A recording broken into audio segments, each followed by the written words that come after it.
Magsitayo ang lahat para sa ating paunang panalangin. Ginoong Sumadila, maaari mo bang pangunahan ang panalangin natin ngayon?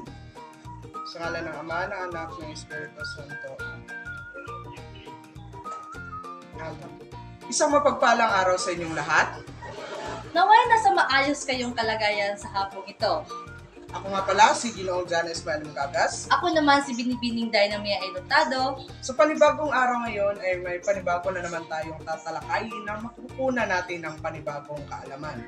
Pero bago tayo magsimula, maaari ko bang malaman sino ang ating kalihim, binibining kagatan? Maaari mo bang itala kung sino ang lumiban at dumalo sa ating klase? At ibigay mo ito sa akin mamaya pagkatapos ng ating talakayan. Yan, magbabalik araw muna tayo. Sino ang nakaalala sa inyo kung anong aralin ating tinalakay noong nakaraang klase? Kung gusto nyong sumagot ay taas lamang ang kanang kamay. Binibining Camacho, natatandaan mo pa ba kung anong aralin ating tinalakay noong nakaraang klase? Tama! Ang ating tinalakay noong nakaraang klase ay tungkol sa Elihiya. Maraming salamat. Tunay ngang may natutuhan pa kayo sa ating tinalakay noong nakaraang araw. Ngayon ay may panibago na naman tayong tatalakayin na kakakunan natin ng mga panibagong kaalaman. Ngunit bago iyan, may inihanda kaming isang aktibidad para sa inyo. Simple lamang ang aktibidad na ito at ito ay ang tinatawag na Actors Among Us. Kung pamilyar na kayo sa larong Among Us, gayon din ang ating gagawin. Hahanapin natin kung sino ang mga aktor na nagtatago sa klaseng ito. Hinati ang klase sa 3 pangkat at ang bawat miyembro ng pangkat ay may kaakibat na numero. Ang bawat pangkat ay magbibigay ng isang numero upang tukuyin ang hinahanap na aktor sa ibang grupo. Sino nga dito ang tagapagsalita ng bawat grupo? Maaari ko bang malaman kung anong numero ang inyong napili? Maraming salamat. Para sa unang pangkat, ang inyong piniling numero ay 3, sa pangalawang pangkat naman ay 4, at ang sa pangatlong pangkat ay ang 7. Ngayon, sino nga ang pang-3 at ika-4 at ika-7 miyembro ng inyong pangkat? Maraming salamat. Ngayon ay natukoy na natin ang mga hinahanap na aktor. Oras naman para bigyan natin sila ng pagkakasunod-sunod at ang pagkakilanlan ng inyong grupo sa pamamagitan ng hinanda naming ruleta. Papaikutin ko ang ruleta para sa unang aktor.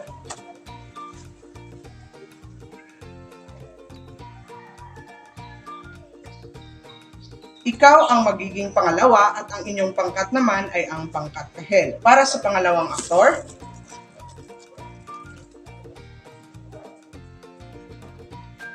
kayo ang pangkat dilaw at ikaw ang mauuna, at sa huling aktor naman, ikaw ang magiging pangatlo at kayo ang pangkat pula. Ngayon ay natukoy na natin ang inyong pagkakasunod-sunod. Bibigyan naman namin kayo ng emoticons. Dahil ikaw ang nauna, gagamitin mo ang masayang emoticons. Dahil ikaw naman ang pangalawa, gagamitin mo ang malungkot na emoticons. Dahil ikaw naman ang pangatlo, gagamitin mo ang galit na emoticons. Simple lamang ang inyong gagawin. Ihahayag nyo lamang ang pangungusap na ito gamit ang damdamin na inilalahad ng inyong emoticons. Para sa unang aktor, paano mo ba ihahayag ang pangungusap na ito ng masaya? Sa aking hudyat, magsimula ka na. Lights, camera, action! Mahusay! Paano naman pag mas masaya? Lights, camera, action! Magaling! Paano kung pinakamasaya? Lights, camera, action! Magaling! Palakpakan naman natin ang ating unang aktor. Ngayon ay dumako tayo sa ikalawang aktor. Paano mo ihahayag ang pangungusap na ito sa malungkot na damdamin? Sa aking hudyat, Lights, camera, action! Magaling! Paano kung mas malungkot? Lights, camera, action! Magaling! Paano naman kung ikaw ay pinakamalungkot? Lights, camera, action! Magaling! Palakpakan natin ang ating ikalawang aktor. Dahil yan, dumako na tayo sa ating ikatlong aktor. Paano mo ba ihahayag ito ng galit? Sa aking hudyat, Lights, camera, action! magaling. Paano naman pag mas magaling? Lights, Camera, action! mahusay. Paano kung ikaw ay pinakagaling? Lights, camera, action! Magaling. Natapos na ang ating paunang gawain. Muli ay palakpakan natin ang inyong mga sarili dahil natapos natin ang paunang gawain. Ngayon natapos na nga, magkakaroon tayo ng magbibigay kami ng katanungan tungkol sa paunang gawain. Batay sa ginawa nating paunang gawain, ano ang inyong napansin? Muli, kung nais niyong sumagot ay taas lamang ang kanang kamay. Binibining tipudan, maraming salamat sa inyong pagbabahagi. Para naman sa pangalawang katanungan, ano kaya ang magiging koneksyon nito sa ating panibagong paksa? Binibining kagatan? Maraming salamat sa iyong pagbabahagi. Para naman sa pangatlong katanungan, ano kaya ang ating magiging paksa o panibagong aralin na tatalakayin sa hapong ito? Binibining Mendez? Maraming salamat sa iyong pagbabahagi.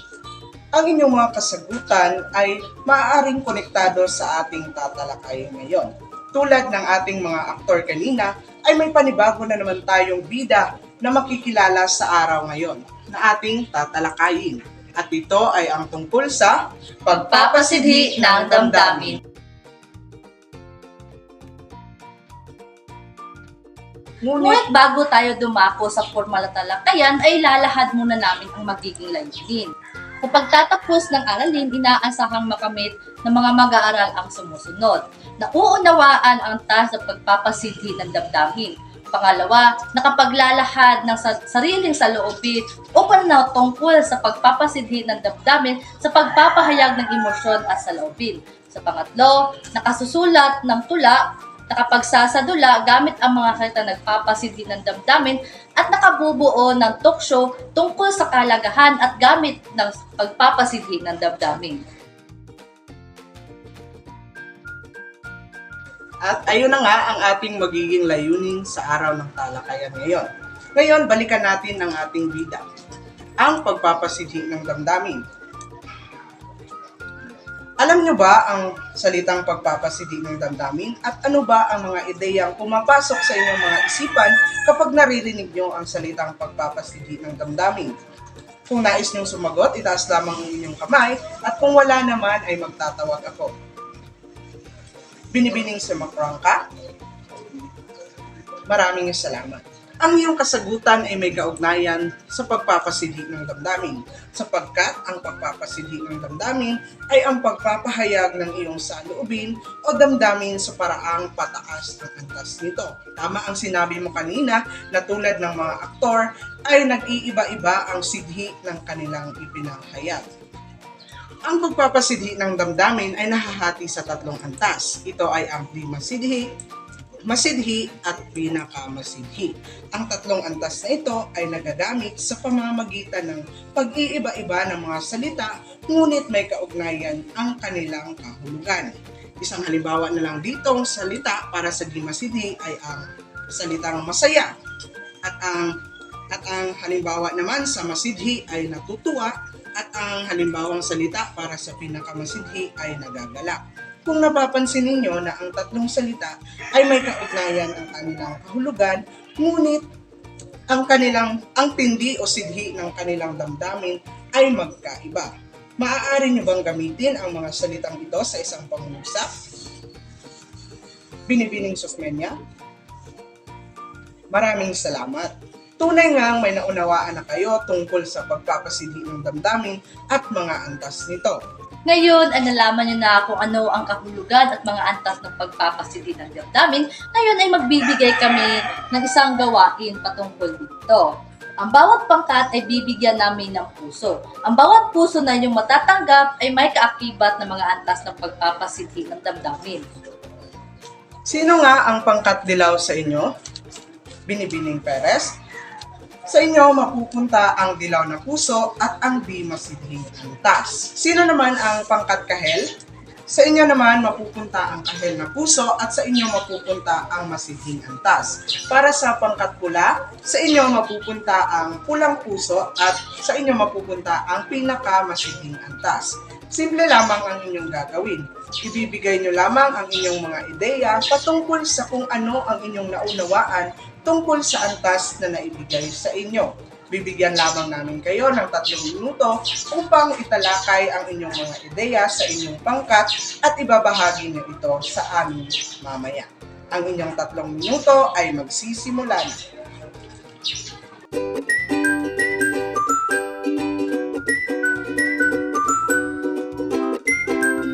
Ngayon ay natapos na ang inyong 3 minuto, oras na para ihayag ang inyong mga kasagutan.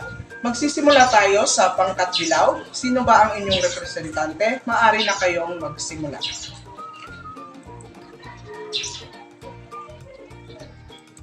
Maraming salamat.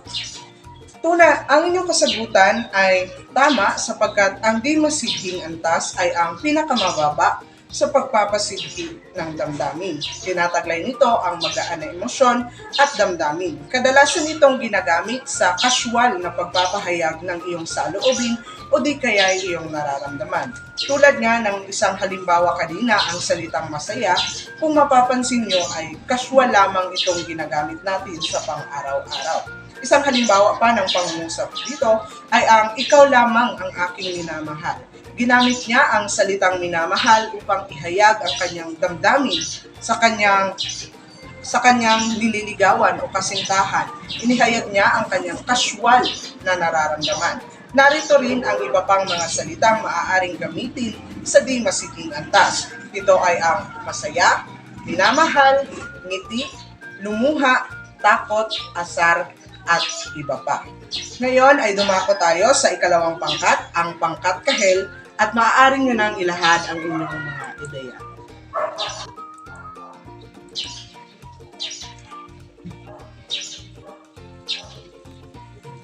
Maraming salamat sa inyong pagbabahagi pangalawang pangkat. Tama nga ay yung ginawang gawain. Ngayon naman, tatalakayin natin ang pangalawang antas ng pagpapasidhi ng damdamin. Ito ang masidhi. Ang masidhing antas na ito ay nasa gitna lamang. Nagpapahayag ito ng katamtamang emosyon. Hindi ito sobrang pagalit. Sapagkat bagkus ay ang emosyon lamang na ipinapahayag dito ay katamtaman lamang. Ang mga salitang maaari magamit sa masidhing antas ay ang natutuwa, iniibig, natatawa, umiiyak, nangingilabot, nagagalit at marami pang iba. Ngayon sa puntong ito, sino ang maaaring makapaggagawa ng pangungusap gamit ang salitang natutuwa? Binibining tipudan? Maraming salamat sa iyong pagbabahagi. Tunay ngang may naunawaan kayo sa masidhing antas. Gaya ng di masidhing antas, maaari din gamitin ang masidhing antas sa casual na pagpapahayag, ngunit may angking bigat na ang iyong ipinapahayag na saloobin o damdamin. Ngayon ay dumako tayo sa pangkat pula, ang pinakamasidhing antas. Maaari nyo nang ilahad ang inyong ideya. Maraming salamat. Tunay ngang may naunawaan kayo sapagkat ang sabi nyo nga, ang pinakamasidhi ay ang pinakamataas na antas. Sapagkat ang pinakamasidhi ay tinataglay nito ang pinakamamabigat na damdamin o emosyon. Kadalasan itong ginagamit sa isang pahayag na kung saan ay ikaw ay nabibigla o di kaya'y nasobra ang iyong nararamdaman. Tulad nga ng halimbawang salita kanina, ang nagagalak. Kung mapapansin ninyo, ang salitang nagagalak ay may angking bigat ng damdamin o saloobin ang kanyang inihahayag.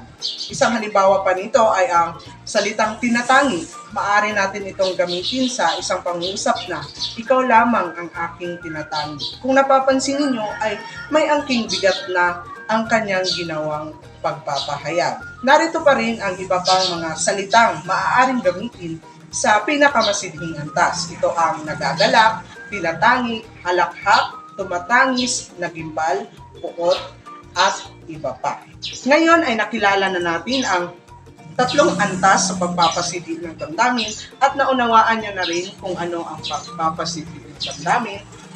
Sa puntong ito ay may ipapanood kami sa inyo na isang video presentation kung saan ito ang akda ni Amado V. Hernandez na pinamagatang Kung Tuyo Na Ang Luha Mo Aking Bayan, at ito ay inilahad ni Binibining Zuera Herrera. Kung tuyo na ang luha mo, aking bayan, ni Amado Hernandez. Lumuha ka, aking bayan, buong lungkot mong iluha. Ang kawawang kapalaran ng lupain mong kawawa, ang bandilang sagisab mo'y lukob ng dayong bandila. Pati wikang minana mo'y busabos ng ibang wika. Ganito ring araw na agawan ka ng laya. 13 ng Agosto ng saklutin ng Maynila. Lumuha ka. Habang sila ay palalong nagdiriwang, sa libingan ng maliit, ang malaki may libingan. Katulad mo ay si Huli, na aliping bayad utang. Katulad mo ay si Sisa, binaliw ng kahirapan. Walang lakas na magtanggol, walang tapang na lumaban. Tumataghoy kung paslangin, tumatangis kung nakawan. Iluha mo ang sambuntong kasawiang nagtalakop, na sa iyo'y pampahirap, sa banyagay pampalusog. Ang lahat mong kayamanay, kamal-kamal na naubos. Ang lahat mong kalaya ay sabay-sabay na natapos. Masdan mo ang iyong lupa, dayong hukboy nakatanod. Masdan mo ang iyong dagat, dayong bapor na sa laot. Lumuha ka. Kung sa puso mo ay nagmaliw na ang layon, kung ang araw sa langit mo ay lagi nang dapit hapon, kung ang alon sa dagat mo ay ayaw nang magdaluyong, kung ang bulkan sa dibdib mo ay hindi man umuungol. Kung wala nang maglalamay sa gabi ng pagbabangon, lumuha ka nang lumuhat ang laya mo'y nakaburol. May araw ding ang luha mo'y masasaid, matutuyo. May araw ding di naluha sa mata mong namumugto ang dadaloy, kundi apoy, at apoy na kulay dugo, samantalang ang dugo mo ay aserong kumukulo. Sisigaw kang buong giting sa liyab ng libong sulo, at ang lumang tanikalay, lalagutin mo ng punglo.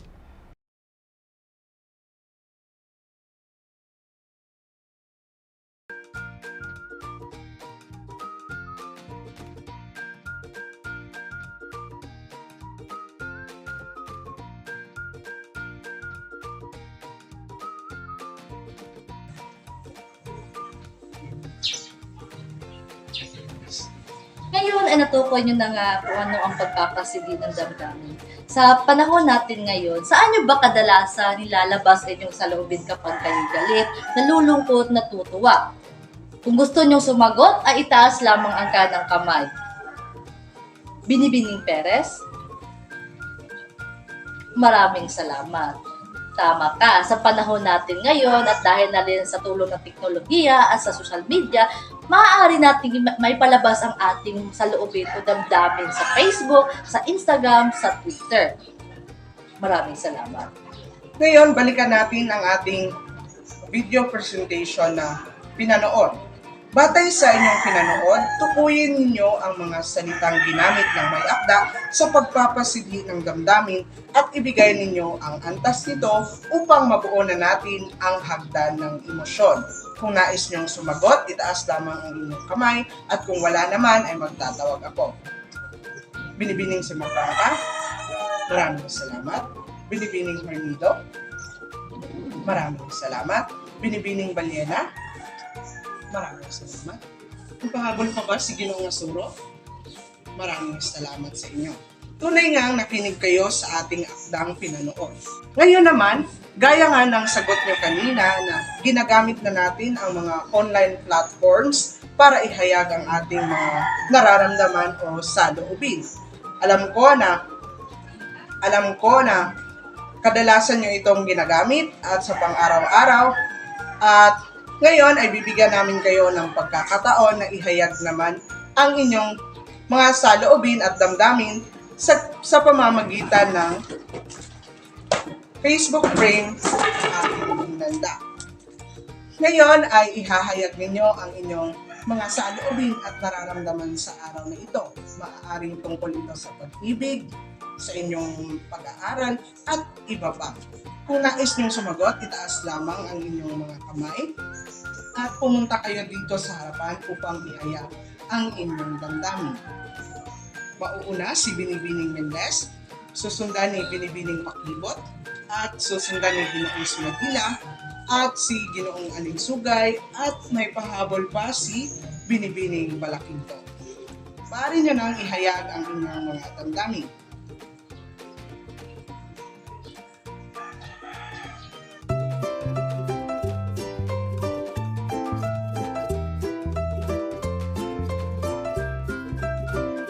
At natapos na ngang magpahayag ng kanilang mga saloobin at damdamin ang ating mga kaibigan mula sa Facebook. Ngayon, bigyan naman natin sila ng reaksyon para sa kanilang ginawa ng pagpapahayag ng kanilang damdamin. Mahusay. Ngayon ay naunawaan nyo na ang pagpapasiti ng damdamin at mga antas nito. Oras na para gamitin niyo ang inyong mga panibagong kaalaman na natutuhan sa araw na ito. Kung kaya't may inihanda kaming mga gawain para sa bawat pangkat. Para sa pangkat dilaw, kayo ay bubuo ng isang talk show na pinamagatang Showbiz Chika. Ang inyong magiging paksa ay ang kahalagahan at gamit ng pagpapasiti ng damdamin sa pagbuo ng eksena para sa teleserye o pelikula. Uulitin ko, bubuo kayo ng talk show na pinamagatang Showbiz Chika tungkol sa kahalagahan at gamit ng pagpapasidhi ng damdamin para sa pagbuo ng isang eksena para sa teleserye o di kaya'y pelikula. Narito naman ang magiging pamantayan ng inyong gagawing Showbiz Chika. 5 puntos para sa pagbibigay halaga sa paksang binigay, 5 puntos para sa maayos na daloy sa pagganap, at 5 puntos naman para sa malinaw na konteksto sa inyong ginawang pagganap sa kabuuan ng 15 puntos. Para naman sa pangalawang pangkat, kayo ay naatasan na bumuo ng isang dialogo o eksena. Tandaan, maaari kayong gumamit ng mga salita. Ngunit iwasan lamang ang di mga angkop na salita, yung tinatawag nating bad words. Narito naman ang magiging pamantayan ninyo sa inyong gagawing dialogo. 5 puntos kung ito ay nakakapuko ng atensyon, 5 puntos kung sapat, kung angkop ang mga salitang ginagamit, 5 puntos kung tama ang pangungusap at tama ang mga antas na pagpapasidhi na inyong ginamit. Sa kabuuan, mayroon kayong 15 puntos. Para naman sa ikatlong pangkat, ang pangkat pula, kayo ay susulat ng isang tula. Maaaring may malaya o may tugmaan. May kalayaan din kayo na pumili ng inyong paksa na gagawan ng tula. Para sa inyong pamantayan, 5 puntos para sa malalim na kaisipan ng nilalaman, 5 puntos para sa angkop ng mga salitang nagpapasidhi sa damdamin na ginamit, at 5 puntos naman para sa angkop na emosyon sa paglalahad. Muli, ang bawat pangkat ay pipili ng inyong mga representante at bibigyan namin kayo ng 5 minuto para sa paghahanda at 3 minuto naman para sa inyong gagawing paglalahad. Ang inyong 5 minuto ay magsisimula na.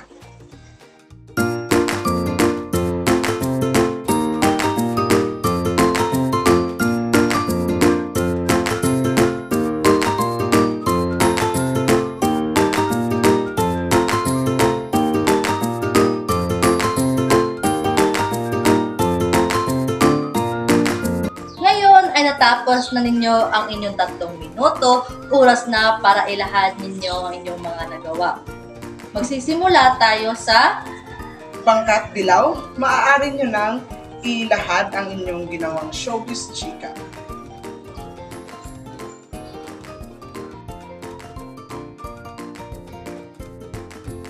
Maraming salamat. Palakpakan naman natin ang ating unang pangkat. Ngayon ay dumako tayo sa ikalawang pangkat para sa kanilang ginawang eksena.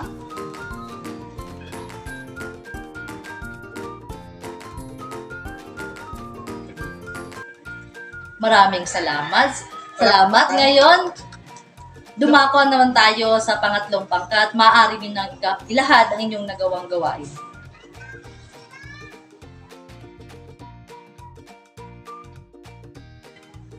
Mahusay! Maraming salamat sa tatlong pangkat sa kanilang mahusay na ginawa sa aktibidad nito. Tunay ngang may naunawaan na sila at nagamit nila ang panibago nilang kaalaman sa ginawa nilang aktibidad. Ngayon ay bibigyan namin kayo ng puntos. Para sa unang pangkat, tanggapin nyo ang Gintong Film Award para sa inyong showbiz chika na ginawa at nakakuha kayo ng kabuuang 23 puntos para sa pangkalahatang pamantayan na 5 puntos para sa pagkakaisa at 5 puntos din para sa pamamahala ng inyong oras. Palakpakan ninyo ang inyong mga sarili. Para naman sa ikalawang pangkat, tanggapin nyo ang Fama Suave Award sapagkat inyong mahusay na pagganap sa ginawang eksena kanina. Nakakuha kayo ng kabuuang puntos ng 23 puntos, kasama na roon ang 5 puntos para sa pagkakaisa ng inyong pangkat at 5 puntos para sa pamamahala sa inyong oras na ibinigay. Ngayon ay dumako tayo sa pangatlong pangkat. Ang Makabata Awards ay iginagawad sa ikatlong pangkat para sa kanilang malikhain at matalinghagang akdang na sulat. Ang Makabata Awards ay tungkol sa makakatang bata na mahusay gumawa ng mga akda. Nakakuha kayo ng kabuuang 25 puntos kung kaya't palakpakan ninyo ang inyong mga sarili. Ngayon ay natapos na tayo sa ating mga gawain at ang ating talakayan. Ngayon ay dumako naman tayo sa ating pagtataya.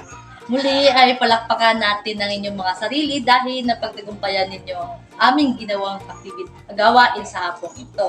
Ngayon naman, alam kong sapat na ang inyong natutunan tungkol sa paksang ating talakay sa hapong ito. Ngayon ay magtatanong kami tungkol dito.